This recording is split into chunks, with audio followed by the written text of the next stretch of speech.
নমস্কার, আমি Sanchita. Cooking with সঞ্চিতাতে আপনাদের স্বাগত জানাই। আজকে কচুরলতি আর বেগুন দিয়ে একদম অন্যরকম একটা রেসিপি আপনাদের সাথে শেয়ার করব। তো চলুন দেখে নিই। প্রথমেই কচুরলতির পরিচয় পর্বটা আপনাদের সাথে সেরে ফেলি। কলা গাছের মতো কচু এমন একটি সবজি যার সব কিছু রান্নায় লাগে। কচুর ডগা, লতি, ফুল আর কচু তো লাগেই। এই পাতলা লতিগুলোর স্বাদ সব থেকে বেশি হয়, তবে অনেকগুলো ছাড়ালে তবে গিয়ে একটু পাওয়া যায়। তো দেখুন, প্রথমেই লতিগুলোকে আমি একটা মোটামুটি সাইজের কেটে নিয়েছি। এরপর টুকরো টুকরো করে একটা ছুরির সাহায্যে, যেমন সজনে ডাঁটা বা অন্যান্য ডাঁটার আঁশ ছাড়িয়ে নেন, এই রকমভাবে সুন্দরভাবে লতিগুলোর আঁশ ছাড়ানো যায়। প্রত্যেকটা লতির এরকম আঁশ ছাড়িয়ে নিয়ে তারপর আমরা এটা রান্নায় ব্যবহার করব। কচুরলতি খাওয়া আমাদের শরীরের জন্য ভীষণ উপকারী। এর মধ্যে আছে আয়রন, ক্যালসিয়াম, ভিটামিন সি। আমার মতে কচুরলতি পোলাও কালিয়াকেও টেক্কা দিতে পারে, এত ভালো হয় খেতে। খেতে তো সুস্বাদু, তার সাথে উপকারী, তাহলে আর কি চাই। সমস্ত লতিগুলোর আঁশ ছাড়িয়ে একদম জল দিয়ে 3 থেকে 4 বার আমি ভালোভাবে ধুয়ে পরিষ্কার করে নিয়েছি। লতিগুলো রেডি। এরপর চলে আসছি, একটা বেগুন কেটে নেব এখানে। কচুরলতি অনেক রকমভাবেই রান্না করা যায়, তবে একবার বেগুন আর চিংড়ি মাছ দিয়ে অবশ্যই এইভাবে ট্রাই করে দেখবেন। এটার স্বাদ কিন্তু সত্যি অপূর্ব হয়। বেগুনগুলো আমি এরকম মিডিয়াম সাইজের কেটে নিচ্ছি। প্রত্যেকটা বেগুন কেটে নিয়ে তারপর সঙ্গে সঙ্গে আমি একটা পাত্রের মধ্যে তুলে নিয়ে জল দিয়ে দেব। আজকে আমি কচুরলতির এই রান্নার জন্য 500 গ্রাম কচুরলতি ব্যবহার করেছি, তার সাথে একটা বেগুন আর 500 গ্রাম চিংড়ি মাছ ব্যবহার করেছি। এই মেজারমেন্টে রান্নাটা করলে স্বাদ কিন্তু খুব সুন্দর আসবে। এখানে আমি 500 গ্রাম চিংড়ি নিয়েছি, দিয়ে দিলাম লবণ আর হলুদ। লবণ আর হলুদ দিয়ে ভালো করে মাখিয়ে নিয়ে 15 মিনিট রেখে দেবো ম্যারিনেট করে। ব্যাস, চিংড়ি মাছ ম্যারিনেট হয়ে গেছে। এরপর এদিকে কেটে রাখা বেগুনগুলো ভালো করে ধুয়ে নিয়ে লবণ হলুদ মাখিয়ে এটাও রেখে দিচ্ছি 10 মিনিট।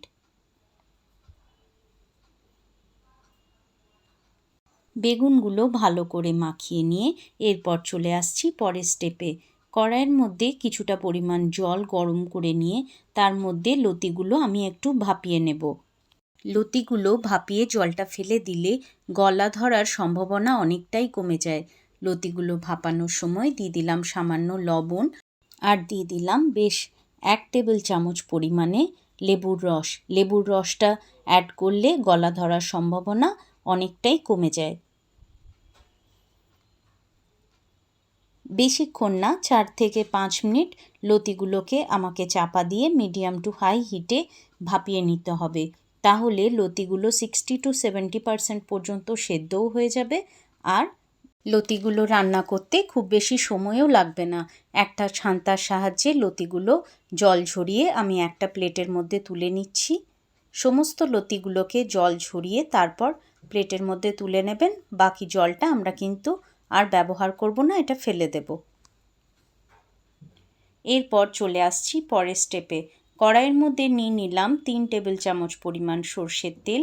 তেলের মধ্যে প্রথমে লবণ আর হলুদ মাখানো বেগুনটাকে ভালো করে বাদামি বর্ণ হওয়া পর্যন্ত ভেজে নেব। দেখুন, বেগুনের কালারটা সুন্দরভাবে চেঞ্জ হয়ে গেছে। এরপর একটা ছান্তার মধ্যে আমি তুলে নিচ্ছি।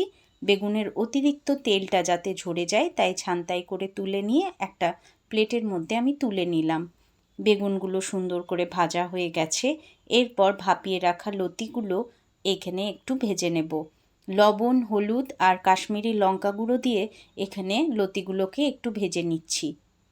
এটা অতিরিক্ত একটা স্টেপ মনে হলেও লতিগুলো কিন্তু এর জন্য স্বাদটা অনেক গুণ বেড়ে যায়।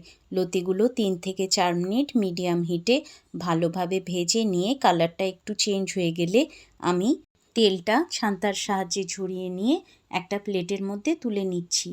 বেগুন, লতি সুন্দর করে ভাজা হয়ে গেছে। কি সুন্দরভাবে কালারটা চেঞ্জ হয়েছে দেখুন। এরপর চলে আসছি পরের স্টেপে।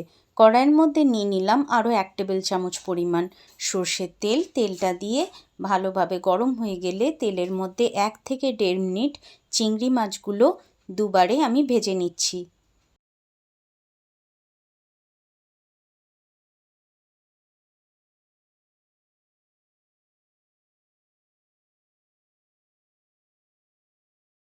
সমস্ত চিংড়ি মাছগুলো সুন্দর করে ভাজা হয়ে গেলে এরপর একটা থালার মধ্যে তুলে নিয়েছি। এরপর মশলাটা আমরা রেডি করে নেব। 1 চামচ কালো সর্ষে, 1 চামচ সাদা সর্ষে নিয়ে প্রথমে শুকনো গ্রাইন্ড করে নিয়েছি। শুকনো গ্রাইন্ড করা হয়ে গেলে এর মধ্যে ঝালের জন্য কিছু পরিমাণ কাঁচা লঙ্কা অ্যাড করেছি আর দিয়ে দিয়েছি কিছু পরিমাণ নারকেল। সামান্য জল দিয়ে একটা মিহি পেস্ট আমি তৈরি করে নেব। নারকেলটা দিতে এর কিন্তু টেস্টটা অনেক বেশি বেড়ে যায়, তাই নারকেলটা অবশ্যই অ্যাড করবেন। এরপর চলে আসছি পরের স্টেপে। কড়াইয়ের মধ্যে দিয়ে দিলাম 2 টেবিল চামচ পরিমাণ সর্ষের তেল। ফোড়নে দিলাম কালো জিরে আর শুকনো লঙ্কা। এগুলো সুন্দরভাবে কয়েক সেকেন্ড নাড়াচাড়া করে ফোড়নের থেকে গন্ধ বেরিয়ে এলে আমি দিয়ে দিচ্ছি একটা মিডিয়াম সাইজের কুচনো পেঁয়াজ। খুব বেশি পেঁয়াজ এখানে ব্যবহার করব না। পেঁয়াজটা কিন্তু এখানে একদম সেই বেরেস্তার মতো করে ভেজে নিতে হবে, হালকা কালার চেঞ্জ হলে কিন্তু হবে না। তার সাথে দিয়ে দিলাম প্রায় 10 থেকে 12টা রসুনের কোয়া, একদম লম্বা লম্বা করে সরু সরু করে আমি কেটে নিয়েছি, সেটা এখানে অ্যাড করে দিলাম। খুব ভালোভাবে ভেজে নেব যতক্ষণ না কালারটা একদম টোটালি চেঞ্জ হয়ে যাচ্ছে। এরপর আগের থেকে তৈরি করে রাখা সর্ষে আর নারকেল কাঁচা লঙ্কা দিয়ে যে পেস্টটা করেছিলাম সেই পেস্টটা এখানে অ্যাড করে দিলাম। 2 থেকে 3 মিনিট নাড়াচাড়া করে সামান্য একটু জল অ্যাড করে দিলাম এখানে। এরপর ভালোভাবে মশলাটাকে কষিয়ে নিতে হবে। বেসিক কিছু গুঁড়ো মশলা এখানে অ্যাড করে দিচ্ছি। দিয়ে দিলাম সামান্য একটু হলুদ গুঁড়ো, সামান্য কাশ্মীরি লঙ্কার গুঁড়ো, পরিমাণ মতো লবণ অ্যাড করলাম আর দিয়ে দিলাম স্বাদটাকে ব্যালেন্স করার জন্য সামান্য একটু চিনি।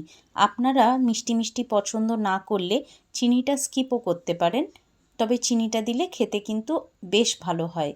এরপর মশলাটা ভালোভাবে কষানো হয়ে গেলে কচুর লতিগুলো এখানে অ্যাড করে দিলাম। কচুর লতিগুলো দিয়ে 3 থেকে 4 মিনিট ভালোভাবে মশলার সাথে কষিয়ে নেব। দেখুন কচুর লতিটা এমনভাবে রান্না করতে হবে যাতে কচুরলতিগুলো একদম গলে না যায়, গোটা গোটা থাকবে অথচ সুসেদ্ধ হবে। কচুরলতিগুলো 3-4 মিনিট নাড়াচাড়া করে ভেজে রাখা চিংড়ি মাছগুলো আমি এখানে অ্যাড করে দিলাম। এটাও 2 থেকে 3 মিনিট ভালোভাবে মিশিয়ে নেব। চিংড়ি মাছগুলো ভালোভাবে মিশিয়ে নিয়ে এরপর ভেজে রাখা বেগুনগুলো সবার শেষে অ্যাড করলাম। বেগুনগুলো সবার শেষে অ্যাড করলাম যাতে বেগুনগুলো একদম গলে না যায়। সামান্য একটু নাড়াচাড়া করে মিশিয়ে নিয়ে 1 থেকে 1.5 মিনিট রান্না করে নেব। সমস্ত কিছু ভাজা ছিল তাই রান্না হতে আর বেশি সময় লাগবে না। ওপর থেকে অ্যাড করে দিলাম চেরা কাঁচা লঙ্কা, এতে সুন্দর একটা সুঘ্রাণ বেরিয়ে আসবে। চেরা কাঁচা লঙ্কা অ্যাড করে ব্যাস চাপা দিয়ে আমি 10 মিনিট স্ট্যান্ডিং টাইমে রেখে দেব গ্যাস অফ করে। তারপর গরম গরম পরিবেশন করবেন। অপূর্ব সুন্দর স্বাদের এই কচুরলতি একবার অবশ্যই ট্রাই করে দেখবেন, এটা আমার অনুরোধ রইল। আর আমাকে কমেন্টে জানাবেন এটা খেতে কেমন হয়েছিল। আশা করি আজকের রেসিপিটা আপনাদের ভালো লাগলো। যদি ভালো লাগে প্লিজ আমার চ্যানেলটাকে লাইক করবেন, শেয়ার করবেন এবং সাবস্ক্রাইব করে আমার বন্ধু হয়ে আমার পাশে থাকবেন। আমার নতুন বন্ধুরা বেল আইকনটা প্রেস করে অল নোটিফিকেশনটা অন করে দেবেন, তাহলে যখনই আমি ভিডিও দেব আপনাদের কাছে নোটিফিকেশন চলে আসবে। আপনারা সবাই ভালো থাকবেন, সুস্থ থাকবেন এবং আনন্দে থাকবেন। দেখা হবে আরও নিত্য নতুন রেসিপি নিয়ে পরের ভিডিওতে। ও নিরামিষ কচুরলতি রান্না চাইলে আমাকে কমেন্টে জানাতে একদম ভুলবেন না। তাহলে আজকের মতো বিদায়, টাটা।